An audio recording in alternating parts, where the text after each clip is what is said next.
Kottayam Kuravilangad MC റോഡിൽ tourist bus മറിഞ്ഞ ഒരാൾ മരിച്ചു. കണ്ണൂർ ഇരിട്ടി സ്വദേശി സന്ധ്യയാണ് മരിച്ചത്. നിരവധി യാത്രക്കാർക്ക് പരിക്കേറ്റു. നല്ല സീരിയസ് ആയിരുന്ന 2-3 പേർക്ക് പെട്ടെന്ന് തന്നെ ആംബുലൻസ് ആയിട്ട് നമ്മുടെ ഈ അടുത്ത് മൂനിപ്പള്ളി MM ഹോസ്പിറ്റൽ എന്ന് പറഞ്ഞ ഹോസ്പിറ്റലുണ്ട്, അവിടെ കൊണ്ടുപോയി. പിന്നെ അവിടെ ചെന്നപ്പം സീരിയസ് ആയവരെ പെട്ടെന്ന് മെഡിക്കൽ കോളേജിൽ കൊണ്ടുപോയിരുന്നു. മഴയില്ലായിരുന്നു. അല്ലല്ല, എന്നെ കാണിച്ച മറിഞ്ഞെന്നറിയത്തില്ല. നമ്മളിത് കഴിഞ്ഞിട്ടാണ് സംഭവം അറിയുന്നത്. ബസ്സിൽ ഉദ്ദേശം കുറേ പേരുണ്ടായിരുന്നു. ബസ്സിൽ 43 പേരുണ്ടായിരുന്നു. അപ്പോൾ അതിനകത്ത് അവിടുന്ന് കാല് കൊടുത്ത് പോരുമല്ലോ, എസ്റ്റേറ്റ് വഴിയല്ലേ. ഈ വളവ് പിടിച്ചാൽ ചിലപ്പോൾ കിട്ടിയല്ലോ. എത്രയും 1:30 ആയില്ലേ. അപ്പോൾ അങ്ങനെ വരുമ്പോഴത്തേക്കും വളവ് തീരാൻ വന്നപ്പെട്ടുള്ള സംഭവമാണ്. അപ്പോൾ വരാത്തന്നെ ഡ്രൈവർക്ക് പരിചയമില്ലല്ലോ വഴി.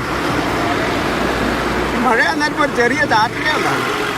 അങ്ങനെ കാര്യമായ മഴയൊന്നുമില്ലായിരുന്നു.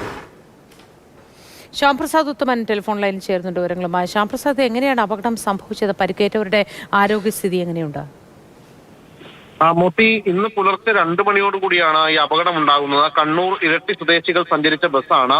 ഇവർ കണ്ണൂരിൽ നിന്നും തിരുവനന്തപുരത്ത് പോയിരുന്നു. തിരുവനന്തപുരത്ത് നിന്നും തിരിച്ച് വീട്ടിലേക്ക് കണ്ണൂരേക്ക് പോകുന്നതിനിടയിലാണ് കോട്ടയം ചീങ്കല്ലി പള്ളിക്ക് സമീപമുള്ള വളവ് കടക്കുന്നതിനിടെ ഈ വാഹനം നിയന്ത്രണം വിട്ട് മറിയുകയായിരുന്നു. ബസ്സിൽ 49 പേരാണ് ഉണ്ടായിരുന്നത്.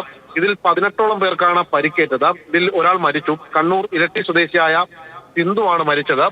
അതായത് ഒരു സൈഡിലുള്ള യാത്രക്കാർക്കാണ് കൂടുതൽ പരിക്കേറ്റത്. ഇതിൽ 18ഓളം പേരെയും കോട്ടയം മെഡിക്കൽ കോളേജിൽ പ്രവേശിപ്പിച്ചിട്ടുണ്ട്. അതിൽ ഒരാളുടെ നില ഇപ്പോഴും ഗുരുതരമായി തുടരുകയാണ്.